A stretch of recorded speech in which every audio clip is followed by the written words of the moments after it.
తర్వాత 396 ప్రశ్న. దానిలో శ్రీమతి ఒక ఆవిడ డచ్ వనిత, ఆవిడ థియోసాఫికల్ వాదంలో గాఢ విశ్వాసం ఉంది ఆవిడికి. థియోసాఫికల్ అనేటువంటి ఒక మార్గంలో వెళ్లే పద్ధతిలో ఆవిడ గొప్ప విశ్వాసం ఉందిట. జావాలో చాలా కాలం పనిచేసి ప్రస్తుతం అడయారులో ఉంది. ఆమె ఆశ్రమాన్ని చూడడానికి వచ్చింది, రమణాశ్రమం చూడడానికి వచ్చింది ఆవిడ. ఆమె అడిగింది, థియోసాఫీ తన్హా అనే పదాన్ని తరచూ వాడుతూ ఉంటుంది ఆవిడ. తన్హా అంటే పునర్జన్మకై తృష్ణ. దానికి కారణం ఏమిటి అని అడిగింది. ఇప్పుడు మహర్షి అన్నారు, తన్హా అంటే పునర్జన్మకై తృష్ణట, మరుజన్మ నాకేమొస్తుంది అన్న దాని మీద ఆసక్తి. మహర్షి అన్నారు, తన్హా తరువాతి జన్మలన్నింటినీ అంతమొందించగల ఒకే ఒక పునర్జన్మ కోసం తృష్ణ. ఈ తన్హా అనేది ఇక ముందు రాబోయే జన్మలన్నింటినీ అంతము చెయ్యగలిగిన ఒకే ఒక్క ఉత్తమమైన పునర్జన్మ. అది మళ్ళీ జన్మంటూ ఉంటే ఇక ఆ జన్మ తర్వాత మరొక జన్మలే ఉండకూడని విశిష్టమైన జన్మ కావాలి అనేటువంటి తృష్ణట తన్హా అంటేను. ప్రాణం ఇప్పుడు మృతప్రాయంగా ఉంది. ఇప్పటి మరణం కైతవం మనకి. దీని తర్వాత పునర్జన్మ కలగడానికి దానికి చైతన్యం ఆవహింప చెయ్యాలి కదా. ఇప్పటి మరణం ఇప్పుడు మనకి ఎలాగో మరణం తప్పదు కదమ్మా, మనకి తప్పదమ్మా. దీని తర్వాత పునర్జన్మ కలగాలి అంటే దానికి చైతన్యం తగ్గించాలి. అప్పటి చావు నీ సత్య స్వభావాన్ని నువ్వు మర్చిపోవడమే. మళ్ళీ ఆ తర్వాత అయినా మరణించాలి కదా. నీ మరణము లేని నీ సత్య స్వభావాన్ని నువ్వు మరిచిపోయి మరణము కలిగే వాట్ల ద్వారా మరణం లేని స్థితిని పొందాలనుకుంటున్నావు. ఆ స్వభావం స్మృతియే పునర్జన్మ. అలా అనుకోవడే మళ్ళీ ఇంకొక జన్మ రావడానికి కారణమవుతుంది. ఇది జననాంతరాలను అంతం చేయిస్తుంది. నీది నిత్య జీవనం. ఇటువంటి జ్ఞానం కలిగితే జననాలు మరణాలని అంతం చేయిస్తుంది. నీవు నిత్య జీవనమై ఉన్నావు అన్న సంగతి తెలుసుకో అన్నారు భగవాను. అప్పుడు ఆవిడ, నా మట్టికి నాకు తన్హా అంటే బ్రతుకుని పట్టుకుని వేలాడటంగా నిత్య జీవితానికై తీరని ఆశగా గోచరిస్తోంది అంది. కాబోయే జన్మ ఉత్తమ జన్మ కావాలి అనుకునే ఈ తన్హా నాకు జీవితాన్ని పట్టుకుని వేలాడుతున్నట్లు, నిత్య జీవితం కోసం తాపత్రయపడుతున్నట్లుగాను అనిపిస్తోంది అంది ఆవిడ. అంటే భగవాన్ అన్నారు, నీవన్నది నిజమే. అసలు ఆ కోరిక ఎలా కలిగింది నీకు? నిత్య జీవితం కావాలి నా కోరిక ఎలా కలిగింది? ఇప్పటి స్థితి సహించలేకపోతున్నావు గనక. ఎవరికంటే ఇప్పటి ఈ జీవితంలో ఈ శరీరంతో, ఈ బాహ్య విషయాలతో, వీటిలోని అనిత్యత్వంతో ఈ శరీరం క్షణక్షణం క్షీణించిపోతూ మృత్యు వేదికి ప్రయాణం చేస్తూ ఉండగా దీని నశింపు తలుచుకుంటుంటే భయం వేస్తోంది, సహించలేకుండా ఉన్నావు. ఈ నానా ఈ వికారాలు, రాగద్వేషాలు, వీటిని నువ్వు భరించలేకపోతున్నావు. అందుచేత మరి ఇప్పుడు ఇట్టి స్థితిని నువ్వు సహించలేకపోతున్నావు గనక నిత్య జీవనం కావాలి, నశించేది వద్దు అన్న కోరిక అందుకు కలుగుతోంది. ఎవరికి జీవితం పట్ల ఇలాంటి అవగాహన ఉంటుందో వాళ్లే ఇక శాశ్వతత్వం కావాలని కోరుకుంటారు. ఎవరైనా మరి అలా అంటున్నారా? ఏమిటి జన్మ, పుట్టాము, పెరిగాము, ఇలా అయ్యే రకరకాలుగా మారిపోతున్నాము. చిన్నప్పటి నుంచి ఎన్నో ఎన్నో ఎన్నో ఎన్నో విషయాలు, ఎన్నో సంఘటనలు, ఎన్నో కష్టాలు, ఎన్నో సుఖాలు, ఎందరో మిత్రులు, ఎందరో శత్రువులు, ఎందరో బంధువులు, అలాగే ఎన్నో ఎన్నో అనుకున్నవి అవ్వడాలు, అవ్వకపోతే దుఃఖపడడాలు, ఇట్లా ఇవన్నీ కలలలాగా కరిగి వెళ్ళిపోయాయి కదా. రేపటివి కూడా అంతే కదా. అలాగే ఈ శరీరం అంటే ఇప్పుడు నేను అనుకుంటున్న ఈ శరీరం కూడా పుట్టినప్పటికీ ఇప్పటికీ రకరకాలుగా మారి కృంగి కృషించి నశించిపోతుంది కదా. ఇక్కడ సుఖమన్నది ఏముంది, శాశ్వతమైనది ఏముంది? ఇలాగ వద్దు, నాకు శాశ్వతమైనది దుఃఖరహితమైనది కావాలి అని అనుకున్నప్పుడు ఇక నాకు జన్మ వద్దు అన్న కోరిక కాంక్షగా గట్టిగా కలుగుతుంది. ఎందుకంటే నీ స్వభావం కాదు గనక. దుఃఖము, భయము, చావు నీ స్వభావం కాదు.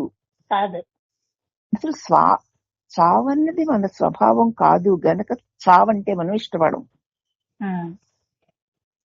దుఃఖం అనేది మన స్వభావం కాదు కాబట్టి మనం దుఃఖం అంటే ఇష్టపడం. ఈ రహస్యం ఎవరికి తెలియడం లేదు. నువ్వు చావు లేనివాడువు కాబట్టి నువ్వు చావుని అంగీకరించలేకపోతున్నావు. నువ్వు దుఃఖము లేనివాడువు కాబట్టి నువ్వు దుఃఖాన్ని అంగీకరించలేకపోతున్నావు. అయితే నువ్వు ఏది నేననుకుంటున్నావో దానికి చావు తప్పదు, దుఃఖము తప్పదు. దీన్ని పట్టుకొని నీ సహజ స్వభావానికి అనుగుణమైన దానిని, ఈ చచ్చేదాన్ని, దుఃఖ కారణమైన దాన్ని పట్టుకొని నువ్వు పొందాలనుకుంటున్నావు. దీనికేమో చావు తప్పదు, దుఃఖము తప్పదు. నీకేమో చావు లేదు, దుఃఖము లేదు. ఈ శరీరంలో ఉంటూ చచ్చేదెవరు, బాధపడేదెవరు, ఈ దుఃఖపడే నేనెవరు, చచ్చిపోయే నేనెవరు అని గనక నిన్ను నువ్వు ప్రశ్నించి పరిశీలించి చూసుకున్నప్పుడు, నేను ఈ చచ్చిపోయే బాధపడే ఈ శరీరం కాదు, నేను మృత్యువు లేనివాడను, నేను దుఃఖము లేనివాడనని నిజ స్వరూపాన్ని నువ్వు తెలుసుకుంటావు. తెలుసుకునే ప్రక్రియలోనే ఈ బాహ్య శరీరాన్ని, దీని మార్పులని, దీని వల్ల వచ్చే దుఃఖాలను నువ్వు అంగీకరించలేకపోతున్నావు. అది నీ సహజ స్వభావమే అయితే, అంటే దుఃఖము చావు నీ సహజ స్వభావమే అయితే ఆ కోరికతో నువ్వు సతమతం అవ్వవు కదా. అవనమ్మా. నీ సహజ స్వభావం అయితే యాక్చువల్గా తెచ్చిపోతావు అంతే. దుఃఖమే స్వభావం అయితే దుఃఖానికి దుఃఖించవు. కానీ నీ స్వభావాలు కావు గనక నువ్వు సతమతం అవుతున్నావు. నీ సహజ స్థితికి ప్రస్తుత స్థితికి భేదం ఏమిటి? నిజానికి నీ జీవుడు, నేను జీవుడు అంటున్నావే, అది ఆత్మయే, శాశ్వతమైన ఎప్పుడు నశించని ఆత్మయే. కానీ ఆ జీవుడు తను స్థూల దేహముగా భ్రాంతి పడ్డాడు. ఈ దేహమేమో మనస్సు కల్పించింది. అసలు మనస్సు ఆత్మ నుంచి వచ్చినదే, అది కూడాను. కాబట్టి ఈ కళ్ళ సామ్యం తొలగిపోతే నువ్వు ఏది నేను అని అనుకుంటున్నావో దానితో సంబంధం తొలగితే శాంతి నెలకొని వర్ణింపరాని ఆనందం అఖండంగా వెల్లివిస్తుంది. దాన్ని నేననుకుని, దాని వికారాలు నావనుకుని దుఃఖము లేని నువ్వు దుఃఖితుడవుతున్నావు, చావు లేని నువ్వు చచ్చేవాడిగా బాధపడుతున్నావు. కాబట్టి నీ నిజస్వం ఎందుకు నేను చావంటే భయపడుతున్నాను,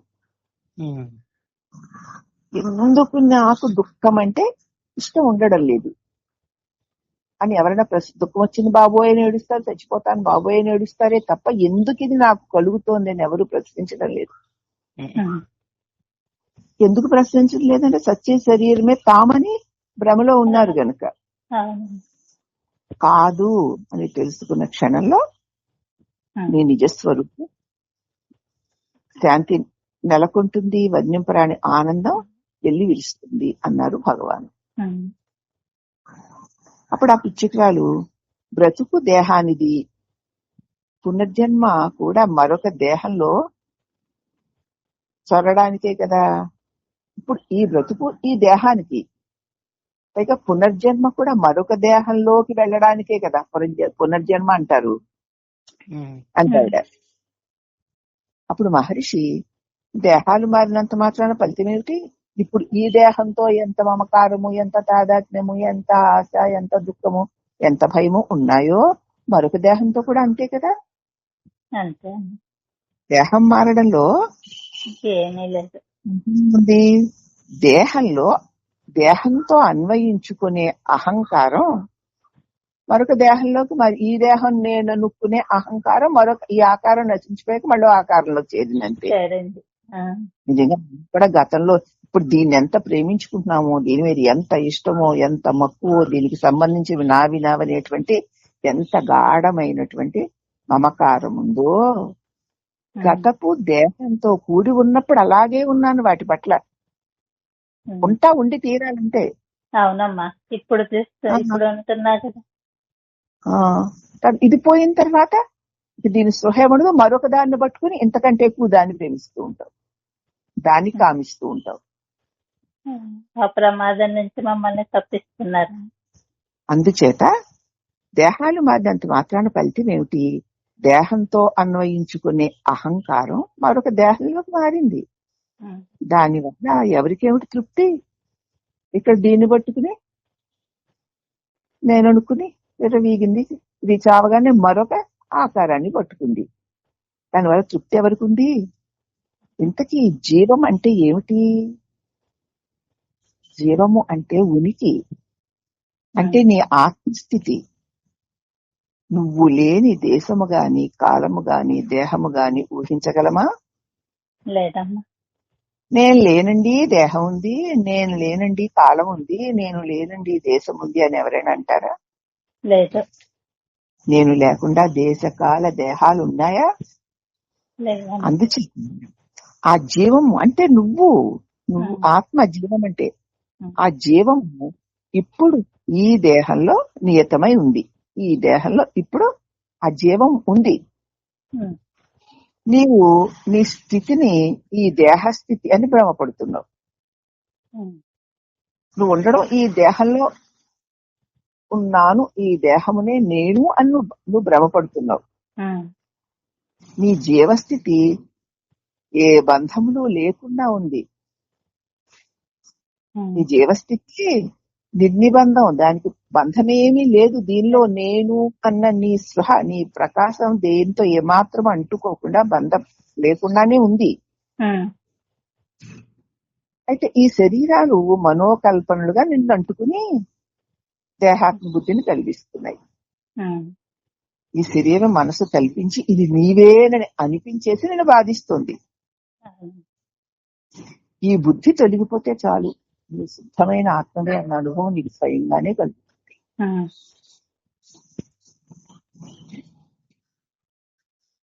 పుట్టక ముందు నువ్వెక్కడ ఎలా ఉన్నావో చెప్పొక్కసారి. మీ అమ్మ కడుపులో పడ్డప్పుడే నీకు తెలియదు, పుట్టాక కూడా చాలాళ్ళకి నీకు తెలియదు. కానీ లేని అనవు కదా నేనని. అంటే ఉన్నావు కదా. అంటే నువ్వు పుట్టక ముందు నువ్వు ఎలా ఉన్నావో చెప్పు, ఎక్కడున్నావో చెప్పు. పోనీ అంతెందుకులే, నిద్రలో ఉన్నావా? అప్పుడు ఎలా ఉన్నావు? అప్పుడు దేహం లేకుండానే ఉన్నావు. చెప్పలేకపోవడం నిద్రలో దేహం ఉందేమిటి? లేదమ్మా. నిద్రలో ఏ దేహము గాని, నేను గాని, నాది గాని, అన్యమేది లేని ఏ దివ్య నీ అనుభవం ఉందో అదే ఈ దేహము పుట్టక ముందు కూడా అది నువ్వుగా ఉన్నావు.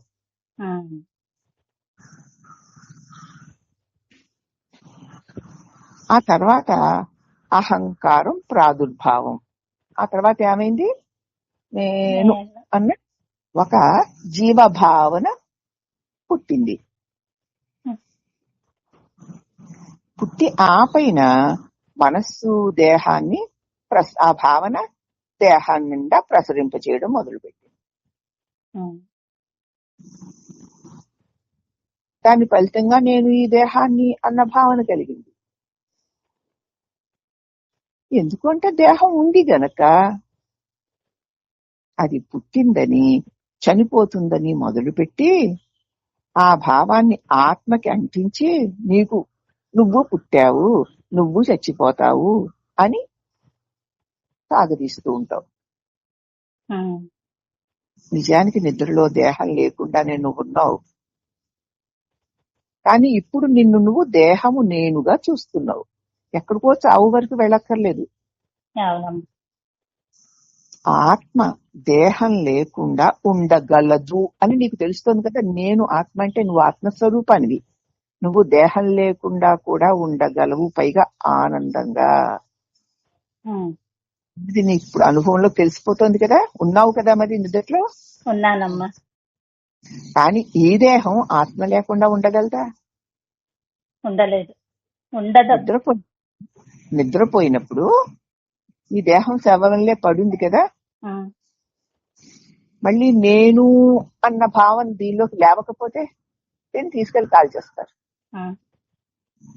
కాబట్టి నేను అనే ఆ చిన్న తలంపు రూపమైన స్పృహ దీనిలో కలగకపోతే ఇది శవమే. కానీ ఈ శవము లేకపోయినా నువ్వు నిద్రలో లాగా ఆనంద స్వరూపుడవై ఉండవు.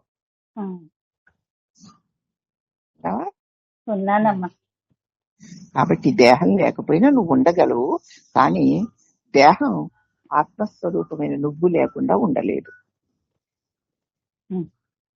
నేను దేహము అనే భావనే అజ్ఞానం.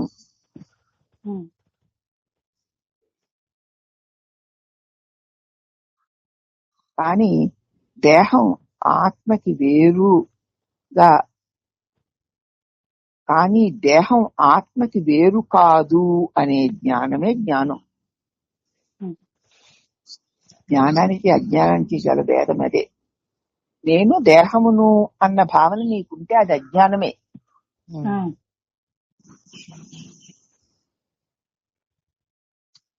కానీ దేహము నాకంటే వేరు కాదు అనేదే నిజమైన జ్ఞానం.